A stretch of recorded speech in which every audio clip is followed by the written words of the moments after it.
الحمد لله وحده والصلاة والسلام على من لا نبي بعده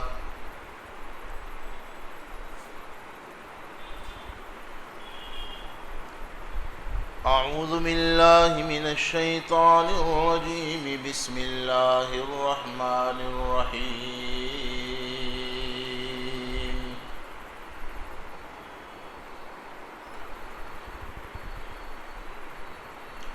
وعاشروهن بالمعروف فإن كرهتموهن فعسى أن تكرهوا شيئا ويجعل الله فيه خيرا كثيرا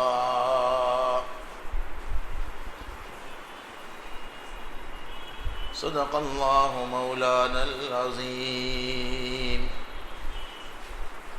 وصدق رسوله النبي الأمي الكريم ونحن على ذلك لمن الشاهدين والشاكرين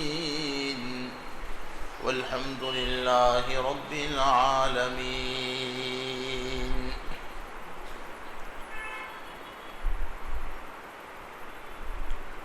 گزشتہ جمعہ میں احمد آباد کی جس خاتون نے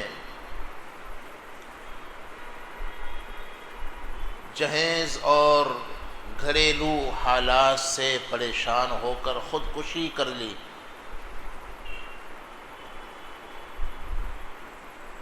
گجرات بھر میں بلکہ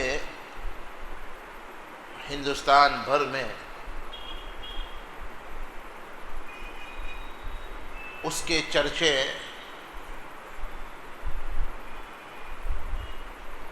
ہر زبان پر ہے. اس سلسلے میں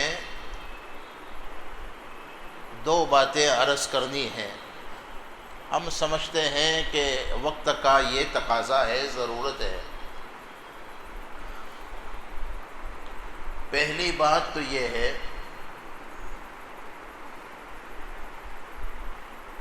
موجودہ سماج میں شادی کے عنوان پر جو جہیز کا مروجہ طریقہ ہے، یہ جہیز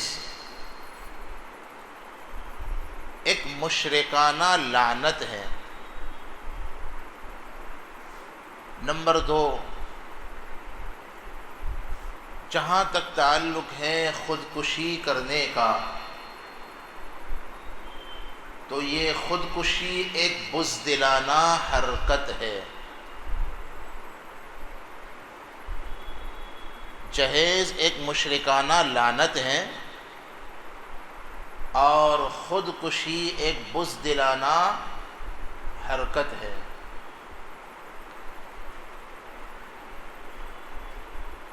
جہاں تک تعلق ہے جہیز کا، تو یہ کوئی اسلامی عمل نہیں ہے. اسلام میں جہیز کا حکم کیا ہے؟ بہت اچھی ایک بات ہے، اس کو سمجھنے کی بھی ضرورت ہے. اس کو آپ سمجھ لیجئے ذرا، پھر ہم اس سے متعلق کچھ بات عرض کرنے کی کوشش کریں گے. جہیز نہ فرض ہے نہ حرام ہے. کیا کہا؟ اسلام میں جہیز کی حیثیت یہ فرض بھی نہیں ہے اور بولو حرام بھی نہیں ہے. شاید یہ لفظ آپ بولتے ہوئے ہچکچاتے ہوں گے، میں آپ کو سمجھاتا ہوں. فرض نہیں کا مطلب یہ ہے ایک باپ اپنی بیٹی کی شادی کے موقع پر اپنی خوشی سے، اپنی مرضی سے، سماج کے دباؤ میں آئے بغیر، شو بازی اور دکھلاوا کیے بغیر بیٹی کے لیے کچھ خوشی ہے اسے، اگر وہ کچھ دینا چاہتا ہے تو کچھ کیا، سونے سے اسے تولنا چاہے تو گنجائش تو اس کی بھی ہے، البتہ ریاکاری نہ کرے، شوبازی نہ کرے، دکھلاوا نہ کرے۔ نمبر 2، اپنی حیثیت سے بڑھ کر سماج کے دباؤ میں آ کر کے یہ مال و سامان نہ دے۔ نمبر 3، جو کچھ باپ دینا چاہتا ہے وراثت سے اس کا ذرہ برابر کوئی تعلق بولو نہیں ہے۔ جیسے شادی کے موقع پر اور رشتہ دار ہدیہ نہیں دیتے، تو باپ اگر اپنی بیٹی کو دینا چاہے تو بے شک دے سکتا ہے، کوئی حرام اور ناجائز نہیں ہے۔ اپنی مرضی سے، اپنی خوشی سے اپنی بیٹی کو اگر دینا چاہتا ہے اپنی حیثیت کے مطابق، کسی دباؤ کے بغیر، کسی مطالبے کے بغیر، تو گنجائش ہے۔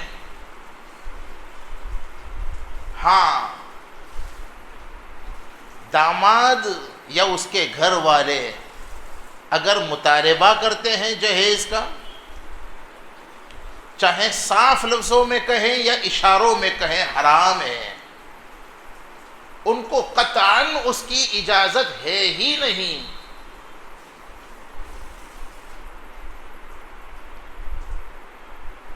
ان کا یہ حق ہی نہیں کہ مطالبہ کریں۔ مطالبہ کرنا لعنت ہے، رشوت ہے اور حرام ہے۔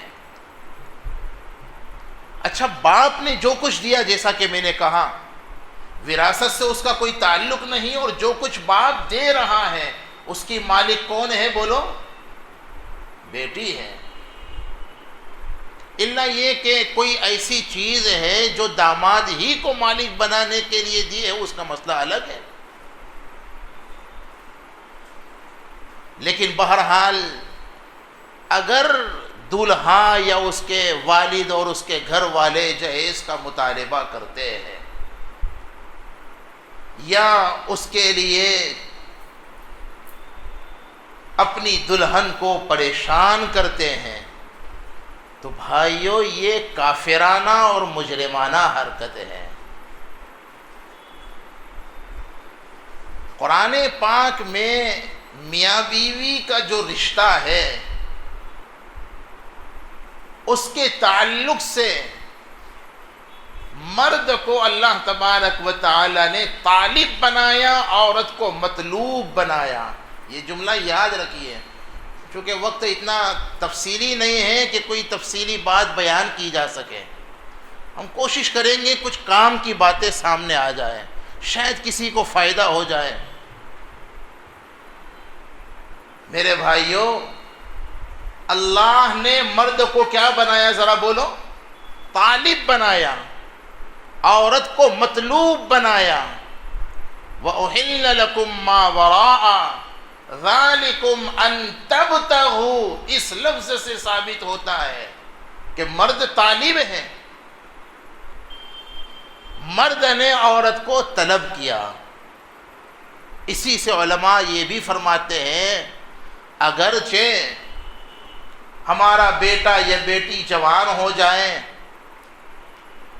تو بیٹی والے بھی اگر کوئی مناسب رشتہ ہے تو بیٹی والے بھی مطالبہ کر سکتے ہیں، اس رشتے کو طلب بولو کر سکتے ہیں، کوئی حرام نہیں ہے۔ آپ کی مثال کے طور پر بیٹی ہے، آپ نے اپنی بیٹی کے لیے اپنے کسی رشتہ دار کے بیٹے کو، اپنے کسی قریب کے بیٹے کو مناسب سمجھا، اور وہاں سے اگر رشتہ نہیں آیا تو اگرچہ آپ بھی طلب کر سکتے ہیں، لڑکی والے بھی رشتہ بھیج سکتے ہیں، لیکن بہتر نہیں ہے۔ میں حرام اور ناجائز نہیں کہتا، بہتر یہ ہے کہ لڑکی والے رشتہ طلب کریں، بھیجیں۔ اس سے اچھا یہ ہے کہ لڑکے والے لڑکی کے وہاں رشتہ بھیجے اور طلب کریں۔ اللہ نے مرد کو طالب بنایا، عورت کو مطلوب بنایا، عورت کو طلب کیا جاتا ہے۔ اسی وجہ سے شادی اور اس کے بعد کی جتنی مالی ذمہ داریاں ہیں کس کے ذمے ہیں؟ بولو، ارے بولو، مرد کے ذمے ہے نا۔ مثال کے طور پر جس عورت کو آپ نے طلب کر کے دلہن بنایا ہے تو نکاح ہوتے ہی پہلی مالی ذمہ داری کس کے ذمے ہے؟ مہر مرد کے ذمے ہے، عورت کے ذمے نہیں ہے۔ شریعت میں تو شادی بہت سادی ہے، عورت کے یہاں اور دلہن کے لیے تو کوئی دعوت بھی نہیں ہے۔ اگر اپنی حیثیت کے مطابق وہ کچھ اپنے قریبی رشتہ داروں کو کھلانا چاہیں تو کوئی حرام اور ناجائز تو نہیں ہے، لیکن ان کے ذمے یہ دعوت شرعی اعتبار سے نہ مسنون ہے اور نہ لازم ہے۔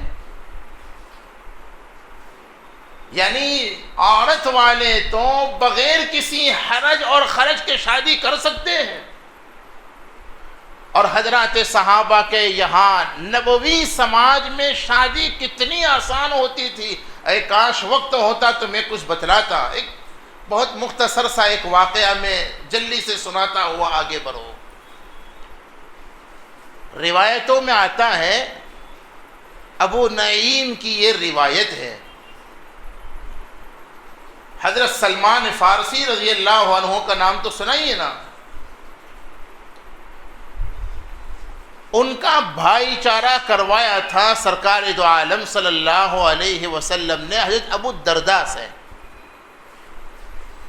مدینہ منورہ ہجرت کرنے کے بعد ایک مہاجر اور ایک انصاری، اس طرح سے حضرات صحابہ کے درمیان حضور نے مواخات کا رشتہ، بھائی چارہ قائم کروایا تھا۔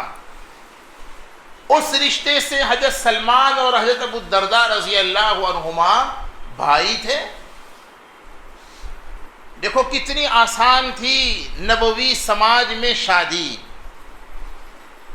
خاص طور پر لڑکی والوں کے لیے تو کوئی بوجھ ہی نہیں ہے۔ شریعت کی اصل تعلیم یہی ہے۔ او بھائیوں، یہ ساری تعلیمات صرف قرآن اور حدیث تک محدود نہیں رہنی چاہیے، یہ ساری تعلیمات صرف مسجد کے بیانوں تک محدود بولو نہیں رہنی چاہیے۔ ہمت کر کے آگے بڑھ کے عملی زندگی میں ان تعلیمات کو اپنانے اور لانے کی ضرورت ہے۔ یہ کام ہمیں ہی کرنا ہے، کوئی نئی مخلوق آ کر کے یہ کام کرنے والی نہیں ہے۔ بہرحال حضرت سلمان فارسی رضی اللہ عنہ کسی جگہ رشتہ بھیجنا چاہتے تھے، شرم و حیا کا دور تھا، ڈائریکٹ نہیں کہہ دیا آئی لو یو، ڈائریکٹ نہیں کہہ دیا، اپنے اس نبوی بھائی کو واسطہ اور ذریعہ بنایا۔ حضرت ابو الدرداء رضی اللہ عنہ سے کہا کہ یار دیکھو فلاں گھر میں ایک خاتون ہے جس سے میں نکاح کا ارادہ رکھتا ہوں، لہٰذا آپ ایسا کریں میری طرف سے رشتہ لے کر کے جائیے۔ میں نے حوالہ آپ کو دیا، حلیہ ایک کتاب ہے حدیث کی، ابو نعیم رحمۃ اللہ، اس میں یہ موجود ہے۔ اور آپ نے بھی شاید اگر سنا ہو تو بعض مسجدوں کے اندر آج کل ایک اور کتاب کی بھی تعلیم ہوتی ہے، آج کا سبق اس کا نام ہے، اس میں بھی یہ روایت اور یہ واقعہ موجود ہے۔ یہ میں نے حوالہ اس لیے دینا چاہتا ہوں کہ ایسا نہیں ہے کہ الٹ ٹپ کوئی بات سنی اور آپ کو سنا دی، یہ واقعہ ہوا ہے، یہ سچا واقعہ ہے۔ خلاصہ یہ ہے، حضرت سلمان رضی اللہ عنہ نے اپنے اس نبوی بھائی سے کہا بھائی ذرا میرا رشتہ لے کے جاؤ نا، وہاں اس کا ابا سے ذرا بات کرو نا، میں ان کی لڑکی سے شادی کرنا چاہتا ہوں۔ اب یہ بیچارے اپنے نبوی بھائی کی مدد کے طور پر وہاں رشتہ لے کر گئے، جیسا کہ ہوتا ہے۔ اور جا کر کے انہوں نے الیک سلیک کے بعد حضرت سلمان رضی اللہ عنہ کے فضائل بیان کرنا شروع کیے کہ حضرت سلمان فارسی بڑی قربانیوں کے بعد مسلمان ہوئے ہیں اور ان کے یہ فضائل ہیں، حضور نے انہیں یہ فرمایا کہ یہ میرے ہیں وغیرہ۔ اچھا بھائی برابر بات ہے، تم کہنا کیا چاہتے ہو؟ جو بھی ہو صاف صاف کہو نا یار۔ انہوں نے کہا بھائی بات اصل میں یہ ہے کہ میں حضرت سلمان کا رشتہ لے کر آیا ہوں، تمہاری بیٹی سے حضرت سلمان نکاح کرنا چاہتے ہیں، انہیں اپنی دلہن اور بیوی بنانا چاہتے ہیں، تو میں یہ رشتہ لے کر آیا ہوں۔ روایتوں میں آتا ہے لڑکی کے ابا نے کہا کہ بھائی ہمیں تو حضرت سلمان سے نکاح کرنے کا ابھی ارادہ نہیں ہے، یہ بات الگ ہے کہ میری بیٹی شادی کے لائق ہو گئی ہے، نکاح کے قابل ہو گئی ہے، لیکن ان سے ہم نکاح نہیں کرنا چاہتے ہیں، ہم تم کو بہت اچھی طرح جانتے ہیں، ہاں اگر تمہارا ارادہ ہو تو ہم تم سے نکاح کر سکتے ہیں۔ کس کو کہا بولو؟ وہ جو پیغام لے کر گئے تھے نا حضرت ابو الدرداء، ان سے فرما رہے ہیں، ان سے تو ارادہ نہیں ہے سلمان، تم سے ارادہ ہے تمہاری مرضی۔ اب یہ بھی حیران ہو گئے، انہوں نے کہا کہ بھائی ذرا دیکھ لیتے ہیں کون ہے آپ کی بیٹی۔ بہرحال خلاصہ یہ ہے کہ دیکھنے کے بعد میں ان کا ارادہ ہو گیا، انہوں نے کہا بہت اچھا، آپ کی بیٹی سے میں بھی نکاح کرنے کے لیے تیار ہوں۔ روایتوں میں آتا ہے حضرت ابو الدرداء رضی اللہ تعالی عنہ حضرت سلمان کا رشتہ لے کر گئے تھے اور خود ہی نکاح کر کے واپس باہر آئے۔ آپ کو یقین ہو رہا ہے آج کے سماج میں یہ بات تقریباً ناقابل تصور ہے۔ کیوں؟ ہم تو اس سماج میں رہتے ہیں نا جہاں نکاح سے مہینوں پہلے تو تیاریاں شروع ہو جاتی ہیں اور قسم کے تکلفات۔ بھائیوں آج سماج میں جو زنا بہت زیادہ عام ہے اس کی وجہ یہی ہے کہ خواہ مخواہ کے تکلفات کی وجہ سے، خواہ مخواہ کی جاہلانہ، کافرانہ اور مشرکانہ رسموں کی وجہ سے نکاح جیسی آسان عبادت ہے، عبادت، نکاح صرف ایک معاملہ نہیں ہے، عبادت ہے جو جنت سے یہ عبادت شروع ہوئی اور جنت میں جانے کے بعد بھی یہ نکاح والی عبادت بولو باقی رہے گی۔ نکاح کی عبادت کہاں سے شروع ہوئی ذرا بتلاؤ نا بھائی؟ جنت میں ہوا کہ نہیں؟ سب سے پہلا نکاح ہمارے ابا کا نکاح کہاں ہوا تھا؟ بھاگا تلاؤ میں ہوا تھا۔ ارے بولو نا یار، ہمارے ابا کا نکاح کہاں ہوا تھا؟ ارے تو اب بولتے کیوں نہیں یار؟ بھاگا تلاؤ میں، راندیر میں، کہیں یہاں تو نہیں ہوا تھا نا؟ کہاں ہوا تھا؟ حضرت آدم علیہ السلام کا نکاح جنت میں نہیں ہوا تھا؟ اچھا انشاءاللہ ہم سب یہاں دنیا میں مرد نکاح کرے نہ کرے، عورتیں کرے نہ کرے، جنت میں سب کے نکاح ہوں گے، کہو انشاءاللہ ہوں گے نہیں ہوں گے؟ قرآن پاک میں فرمایا وَزَوَّجْنَاهُمْ بِحُورٍ عِينٍ، رب العالمین نے ارشاد فرمایا ہم جنت میں حور عین سے تمہارا نکاح کروائیں گے۔ عبادت ہے نکاح، ہم نے اپنی جہالت کی وجہ سے اس کو بہت مشکل بنا رکھا ہوا ہے، ورنہ آپ دیکھیں نا وہاں ایسی شادیاں ہوتی تھی۔ میں تفصیلات میں چونکہ وقت تو ختم ہو گیا، لیکن ایک اور بات بتلاؤں، آپ دیکھیے نا ہمارے آقا نے کتنے نکاح کیے؟ 11، کتنے بولو؟ 11 نکاح۔ اس میں یعنی حضور کا تو ہر عمل امت کی ہدایت کے لیے ہے۔ ہمارے آقا نے ایک نکاح تو سفر کے دوران کیا ہوا ہے نا؟ سفر میں تھے اور اسی دوران اتفاق سے نکاح کا معاملہ پیش آ گیا، نکاح کا موقع بن گیا، آپ نے سفر کے دوران نکاح کر لیا۔ امت کو یہ یعنی ایسا نہیں ہے کہ سسرال احمد آباد میں تھا اس لیے یہاں سورت سے باقاعدہ احمد آباد سفر کر کے گئے اور پھر وہاں نکاح کیا، تو آپ کہوں گے کہ ہم نے بھی سفر میں نکاح کیا۔ سورت میں رہتے تھے اور احمد آباد سفر کر کے گئے اور نکاح کہاں کیا بولو؟ بمبئی میں جا کر کے سفر میں تو ہم نے بھی نکاح کیا. او بھائیو ہم تو نکاح کرنے کے لیے سفر کرتے ہیں نا, اور حضور نے نکاح کرنے کے لیے سفر نہیں کیا تھا, سفر کے دوران نکاح کا موقع بن گیا تو سفر ہی میں نکاح کر لیا. امت کو یہ تعلیم دی کہ نکاح اتنا آسان عمل ہے جوانوں کہ اگر سفر میں بھی موقع بن جائے تو یہ تو سفر میں بھی ہو سکتا ہے. اللہ کے واسطے نکاح کو آسان بناؤ. جس سماج میں نکاح آسان ہوتا ہے اس سماج میں زنا مشکل ہوتا ہے. آج ہم نے نکاح کو مشکل بنا دیا, اس لیے زنا بہت آسان ہے. بہرحال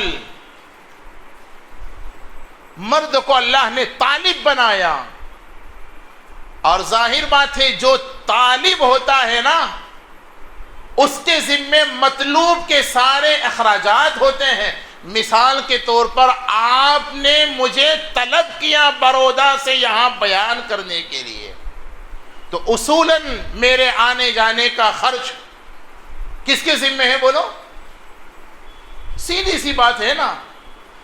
تو شریعت نے مرد کو طالب بنایا, اس لیے جتنے بھی اخراجات ہیں عورت کے وہ کس کے ذمے؟ مرد کے ذمے. جیسے ہی نکاح کیا سب سے پہلے مہر کس کے ذمے؟ مرد کے ذمے. دولہا کے ذمے ہے, دولہا کے باپ کے ذمے. اچھا آج ہم مہر کے بارے میں بھی بہت مجرمانہ غافل ہیں. ساری بھینسوں کو ایک ہی ڈنڈے سے ہانکتے ہیں. کیا مطلب ہوا؟ امیروں کی بھی وہی مہر اور غریبوں کے نکاح میں بھی وہی مہر. کیا مصیبت ہے. موقع نہیں ہے ورنہ مہر کے 4 درجے بیان کیے ہیں. جو غریب ہوں ان کے لیے کم سے کم درجے کی مہر آج کل 3-4 ہزار روپے. مڈل کلاس کے لوگ بھی وہی مہر ادا کرتے ہیں اور امیر قسم کے لوگ بھی وہی مہر ادا کرتے ہیں. کیا مصیبت ہے. کوئی فرق ہی نہیں ہے. امیروں کو کم سے کم درجے میں مہر فاطمی, بلکہ اللہ اگر توفیق دے اس سے زیادہ, یہ 3-4 ہزار مہر دے کر کے بیوی میں کہاں کرتا ہوں. 4-5 ہزار میں بکری نہیں آتی, آپ بیوی لینے چل پڑے. اور یہ مہر کیا ہے؟ یاد رکھو بھائیوں, یہ بیوی کی کوئی قیمت نہیں ہے. مہر اصل میں تحفہ محبت ہے. اور روایتوں میں تو یوں آتا ہے کہ جو شخص بیوی کا یہ حق کے مہر ادا نہ کریں اور دنیاوی زندگی میں اس کو ادا کرنے کی فکر بھی نہ کریں, حدیث پاک میں آتا ہے قیامت میں اللہ تعالیٰ اس کو زانیوں میں اٹھائیں گے. مہر اس کے ذمے ہے. اور اس کے بعد مکان کا انتظام کرنا کس کے ذمے ہے بولو؟ دلہن کے ذمے. ذرا بولو نا بھائی. نہیں ہے. دلہن کے باوا کے ذمے بولو؟ نہیں ہے. کس کی ذمہ داری ہے بیوی کے لیے مکان کا انتظام کرنا؟ شوہر کی ذمہ داری. اس کے ابا کی ذمہ داری بھی. جوانوں یاد رکھو ہمارے آقا نے نوجوانوں کو نکاح کرنے کی اجازت ہی اس وقت دی ہے جب ان کے پاس نکاح کرنے کی طاقت ہو.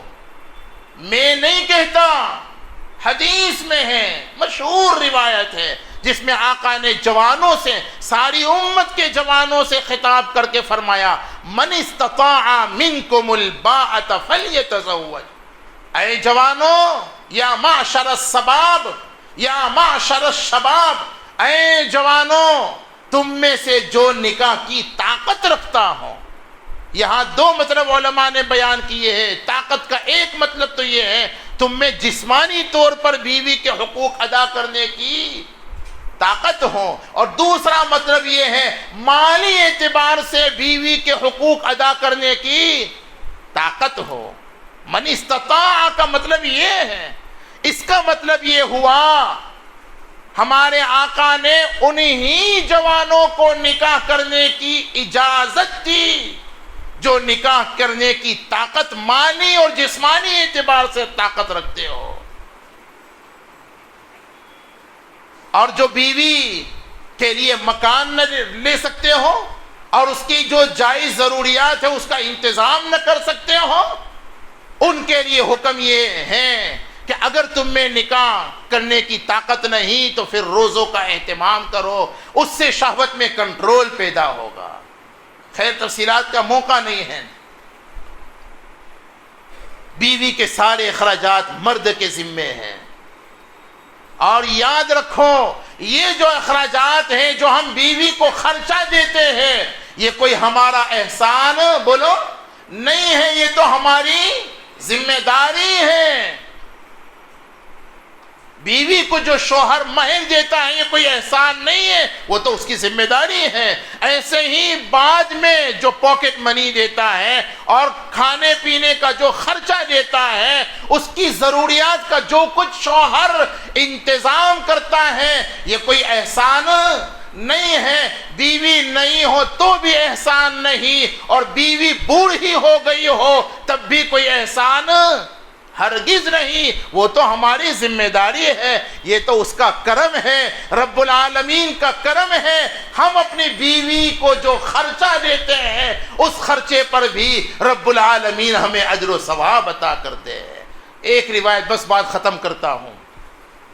مسلم شریف میں ہمارے آقا نے اس بات کو سمجھانے کے لیے 4 درہموں کی مثال پیش کی۔ آج سمجھ لو اچھی طرح، مسلم شریف میں یہ حدیث پہلے حوالہ میں نے بتلایا۔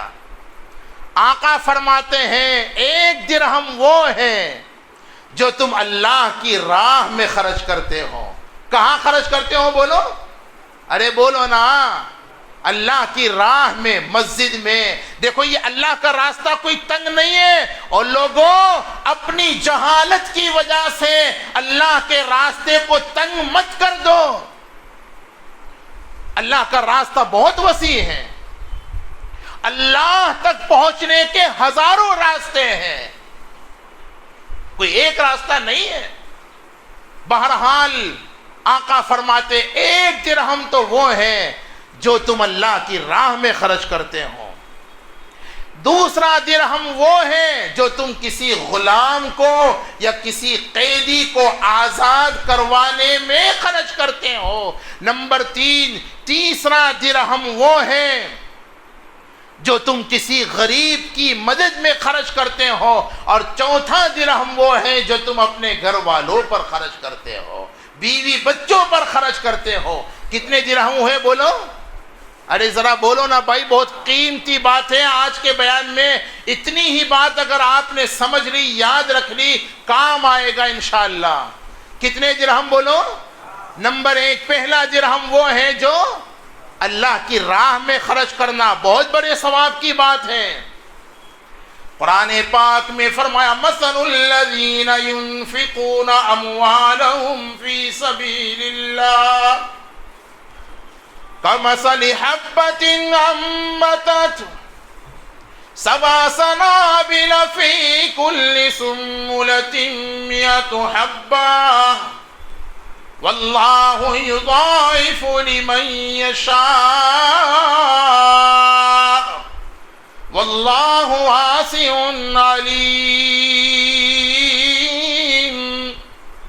رب العالمین نے ارشاد فرمایا اللہ کی راہ میں حلال کا مال اخلاص کے ساتھ، یہ 2 شرطیں ضرور ہے۔ مال کیسا ہو؟ ارے بولو نا، مال کیسا ہو؟ حلال کا ہو۔ نیت کیسی ہو؟ خالص اللہ کو چھپنے کی نیت نہ ہو۔ لوگوں چھپنے کا شوق مٹاؤ، چھپنے کا جذبہ پیدا کرو۔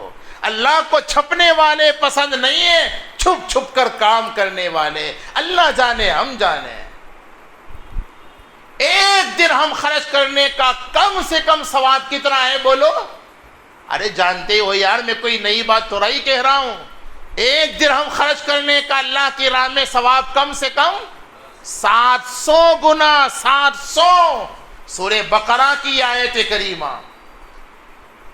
یہ سارے جو درہم ہے نا، اس کے متعلق آقا فرماتے 1 درہم وہ جو تم اللہ کی راہ میں خرچ کرو، ایک وہ جو کسی غلام کو یا قیدی کو چھڑانے میں خرچ کرو، ایک وہ جو کسی غریب مسکین پر خرچ کرو، اور چوتھا ارے بولو اپنے گھر والوں پر خرچ کرو۔ خدا کی قسم مسلم شریف کی حدیث میں آقا فرماتے ہیں یہ جو تینوں درہم ہیں اس سے زیادہ اجر و ثواب اللہ اس درہم پر تمہیں عطا فرمائیں گے، اس خرچ پر تمہیں عطا فرمائیں گے جو تم نے پیسہ کہاں لگایا؟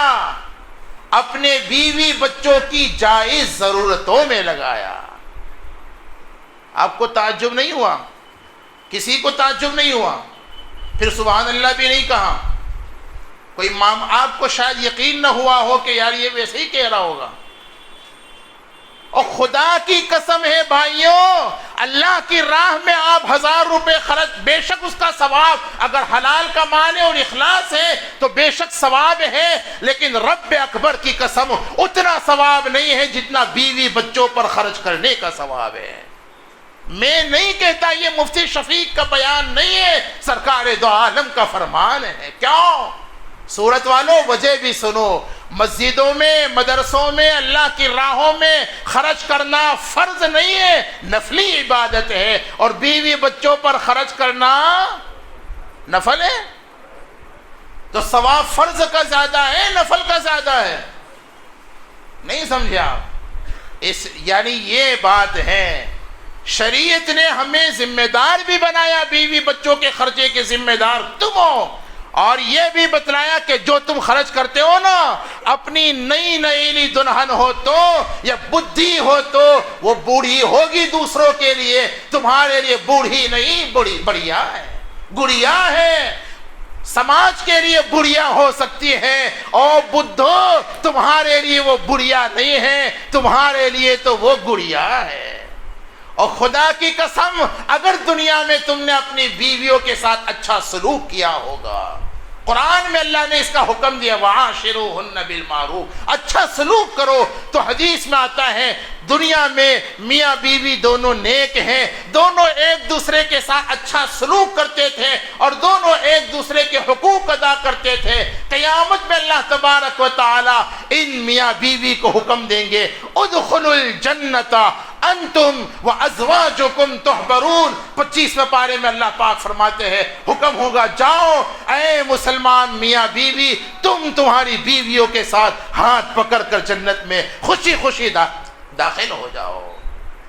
تو بہرحال آج ارادہ کرو انشاءاللہ سماج میں یہ جو مسلمانوں کی بدعملی کی وجہ سے اسلام کو بدنام کیا جا رہا ہے، بھائیوں شریعت میں یہ جو موجودہ مروجہ جہیز ہے اس کا کوئی لینا دینا نہیں۔ ہم نے کہا موجودہ مروجہ جہیز ایک مشرکانہ لعنت ہے، اور اس کی بنیاد پر خودکشی کر لینا یہ بزدلانہ حرکت ہے۔